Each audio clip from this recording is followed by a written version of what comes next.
7 ಕೋಟಿ ನೋಡ್ರಿ. ಮೈಲಾರ ಹೊಳೆ ಎಷ್ಟು ತುಂಬಿ ಹೋಗತೈತಿ. ಹೊಳೆ ಗಂಗವ್ವ 5ನೇ ಪಾದ ಜಾತ್ರೆ ಇವತ್ತು ದೇವರಗುಡದಿಂದ 7 ಪ್ರಾರಂಭ ಆಗಿತ್ತು. 4 ಗಂಟೆ ಆತ್ರಿ. ಹೊಳೆ ಹತ್ರ ಬಂದವು. ಇನ್ನೊಂದು 2-3 ಕಿಲೋಮೀಟ್ರ್ ಐತ್ರಿ ಗುಡಿಗೆ ಹೋಗ್ಬೇಕಾದ್ರೆ. ನೋಡ್ರಿ ಮಳಿನ ಆಗಿಲ್ಲ ಅಂತೀರಿ. ಎಷ್ಟು ತುಂಬಿ ಹೊಳೆ ಗಂಗವ್ವ ಎಷ್ಟು ಸಮಾಧಾನಲೆ ಹೋಗ್ತದಾಳು.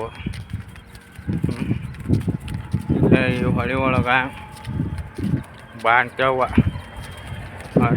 ಅದಾಳು. ಆಕೆ ಈಗ ನೋಡಕ್ಕೆ ಆಗೋದಿಲ್ಲ. ನೀರಿನ ಒತ್ತಡ ಭಾಳ ಐತ್ರಿ. 7 ಕೋಟಿ ಚಾಂಗ್ ಮಲವು.